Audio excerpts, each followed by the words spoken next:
Good morning guys. Kakagising-gising ko lang din dahil hins-goli pa.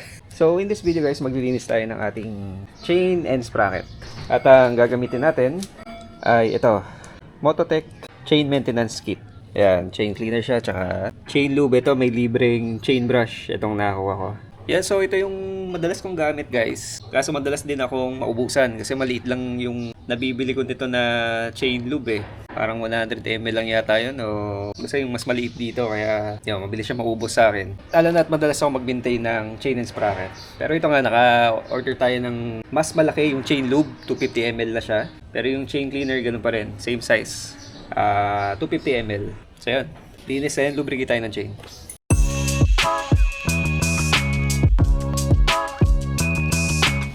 Bye-bye my love. Ingat sa pag-drive, enjoy. So alis muna si Mrs. guys, may lunch siya with her friends. Take care, enjoy baby. Okay, so kung mabilis ang linis lang guys, hindi nyo naman na kailangan tanggalin itong pinagtatanggal natin, yung chain guard, itong front sprocket cover, and lalo na itong belly pan. So ito hindi naman talaga kailangan tanggalin. Just so happen na yung tools ko ay bumabangga rito kapag tinatanggal ko itong shifter natin. Pwede naman na diretso linis na kayo dito sa kadena natin, dito sa bandang likod at sa inyong rear sprocket. What's in the box? All-weather chain lube, 250 ml, mas malaki na siya. And chain cleaner, so they are the same size. And also, bagong chain brush. Oh yeah. Ang nagustuhan ko sa chain lube na to guys ay hindi siya tumatalsik. Kita yung nakalagay dyan, no fly off. Legit yan guys. Sa lahat ng subukan kong chain lube, ito talaga yung hindi tumatalsik, hindi kumakalat dito sa gilid ng gulong o kaya dito sa rims natin. No fly off talaga siya. Guaranteed. Kaso isa lang yung nozzle na binigay nila. Wala guys, hindi kailangan ito ng nozzle, no? Pero maganda sana kung meron din. Itong chain cleaner, wala siya nung nozzle kagaya nito chain lube. Anyways, linis tayo, spray.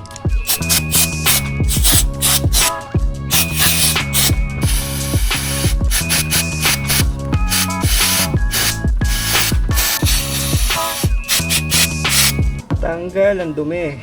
Kita nyo guys, bakbak ka agad no?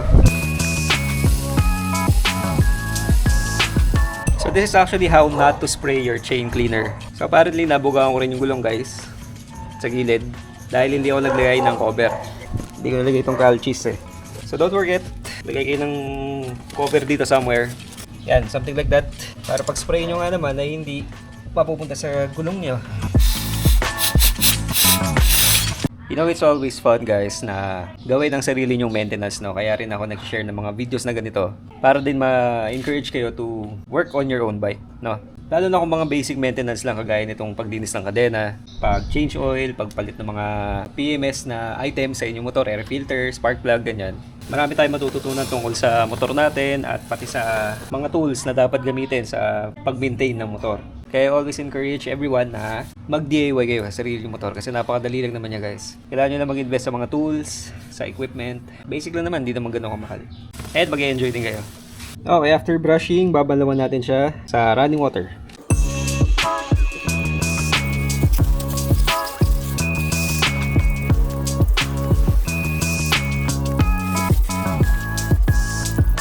Wipe the chain and the singit-singit and everything else.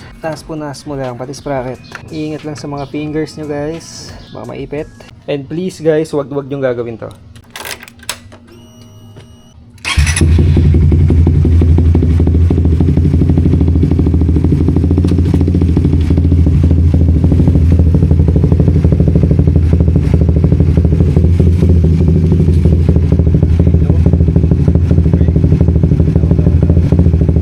Baka ma-John Wick tayo niyan guys. Putol daliri. Okay, time to lubricate the chain.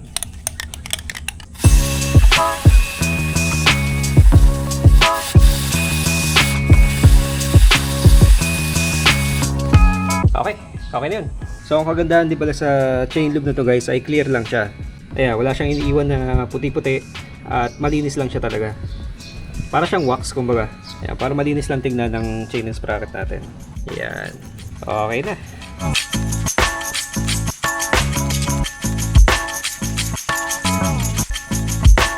Okay, and we are done. The chain and sprocket is now clean. Ready na sa tag-ulan. So that's all guys. I hope this helps. Thank you and God bless. Bye bye.